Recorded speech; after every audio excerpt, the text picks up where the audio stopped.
Et si je vous disais que pour conclure une vente, la clé, ce n'est pas d'avoir les meilleures réponses, mais plutôt de poser les bonnes questions. C'est contre-intuitif, n'est-ce pas? Eh bien, aujourd'hui, on va décortiquer une technique assez dingue de l'entrepreneur Alex Hormozy.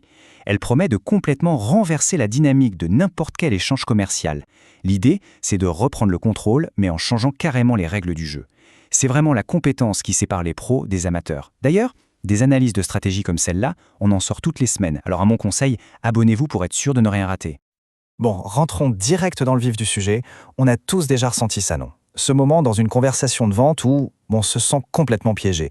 Le client potentiel commence à enchaîner les questions et là, paf, la dynamique s'inverse. On a cette impression d'être sur la défensive et en fait, ce n'est pas juste une impression. C'est exactement ce qui se passe. Voilà, on se retrouve coincé à devoir justifier son produit, son prix, sa valeur, tout en fait. Pendant ce temps, le prospect, lui, il est dans son fauteuil de juge, jury et bourreau. C'est exactement ça. Chaque réponse qu'on donne, c'est un test. Et le pire, c'est qu'on ne sait jamais quelle est la bonne réponse qu'il attend. Et c'est là que tout se joue.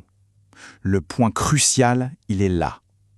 Pour reprendre le contrôle de la conversation, ça ne sert à rien de chercher de meilleures réponses. Non. Ce qu'il faut, c'est changer complètement la nature de l'échange. C'est un changement de jeu total. Alors, comment on fait ça? Eh bien, la solution, elle a un nom, le recadrage. C'est cette compétence super puissante théorisée par Hormozy qui est conçue précisément pour ça, pour inverser ce rapport de force. Attention, ce qu'il faut bien comprendre, c'est qu'un recadrage, ce n'est pas une réponse. Ce n'est pas non plus un argument. C'est un mouvement purement stratégique. Ça se passe avant même de répondre à l'objection du client. L'idée, c'est de préparer le terrain pour que la suite se passe bien. Regardez bien la différence, elle est énorme. Au lieu de foncer tête baissée et de tomber dans le piège de la réponse directe, la stratégie, c'est de poser une question sur leur question.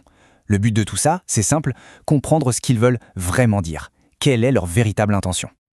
Ok, mais concrètement, comment on fait? En pratique, ça repose sur un processus tout simple, en 3 étapes. Hormozy appelle ça le cadre des 3 A. Alors, c'est 3 étapes. D'abord, on acquiesce, ensuite, on associe, et enfin, on s'enquiert, avec un ask en anglais pour le A. C'est un enchaînement qui est vraiment pensé pour désamorcer l'objection, tout en gardant une bonne relation. Allez, voyons comment tout ça s'articule. Et c'est vraiment cette étape associée qui est la clé de voûte du système. C'est elle qui transforme un obstacle potentiel en une opportunité. Quand un prospect exprime une inquiétude, on l'associe directement au succès. On peut dire un truc du genre « c'est une super question ». D'ailleurs, c'est marrant, mais beaucoup de nos meilleurs clients nous posent exactement la même juste avant de se lancer.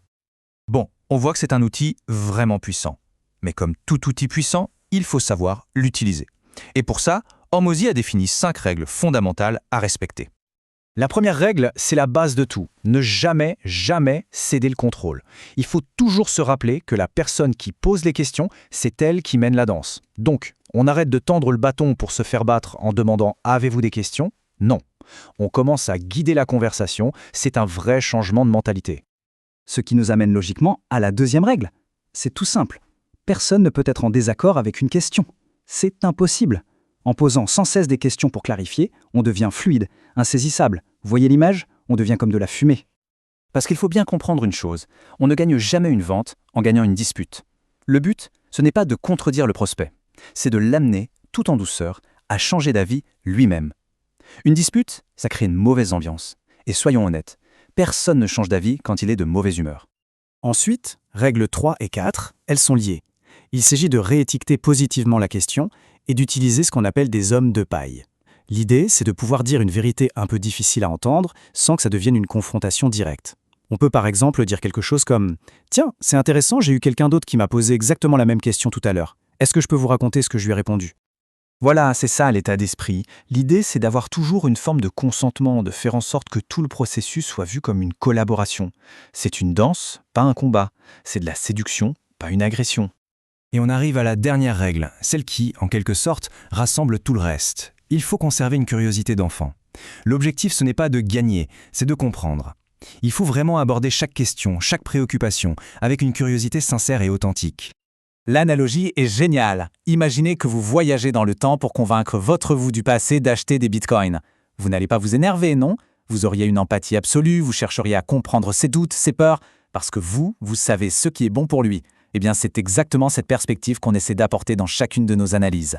D'ailleurs, si ce genre d'approche vous parle, le meilleur moyen de nous le faire savoir et de nous soutenir, c'est tout simplement de vous abonner. Parce qu'au fond, tout ce système repose sur un principe éthique. Ce n'est pas de la manipulation.